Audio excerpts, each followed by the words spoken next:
আমি তো মাফিয়া প্রতারকদের জন্য অসুস্থ হইয়া রাস্তাঘাটে অজাত কতগুলি পাগলা কুকুরের সাথে পাগলামি করছি, কিন্তু মাফিয়া গ্রুপে আমি কখনো মাফ করব না। এই অজাত গুলারও আমি কোনো সময় ছাড়বো না। এই অজাত গুলার সাথে আমি নিজের অস্তিত্ব নিয়ে লড়াই করছি। এই অজাত গুলার পরিস্থিতি হবে ভয়ঙ্কর।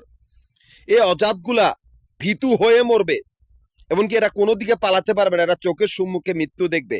আমি কিন্তু প্রকৃতি, আমাকে একা মনে করলে ভুল করবা।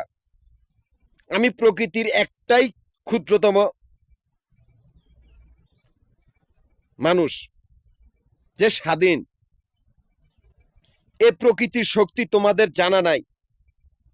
এই মরুভূমির যতগুলো বালু আছে ততগুলো বালুর মধ্যে তাকায় দেখবে আমাকে পাবে। আমার নাম কিন্তু জাহিদ, এই প্রকৃতির নামও জাহিদ। আমি কিন্তু প্রকৃতি। সাগরের প্রত্যেকটা পানির ফোঁটা আমার নামেই চলে, আমার নামেই লিপিবদ্ধ করা। এমনকি বিশ্ব ব্রহ্মাণ্ডের যা কিছু সৃষ্টি হইতেছে, যা কিছু ধ্বংস হইতেছে, সব কিন্তু আমার নামেই ধ্বংস হইতেছে, আমার নামে সৃষ্টি হইতেছে। আমি কিন্তু প্রকৃতি। আমার বাহিনী কিন্তু তোমাদের রগে রগে। আমি কিন্তু এই পৃথিবীতে কাউরে মাফ করব না। এই অজাত গুলাকে ভীতু বানাইয়া মারা হবে। একটু টাইম অপেক্ষা কর। আর আমার সাথে যারা প্রতারণা করছে মাফিয়া গ্রুপের, তাদেরও খবর আছে। আমি একটা কোম্পানির দায়িত্বরত ছিলাম 20 বছর উপরে, সেই কোম্পানির সমস্ত সম্পত্তির মালিক। আমি কিন্তু নাস্তিক, আমার কোনো ধর্ম নাই। এমনকি আমি কোনো ধর্মকেও বিশ্বাস করি না। আমি প্রকৃতি, আমার বাইরে কোনো খোদা নাই, একটাই প্রকৃতি।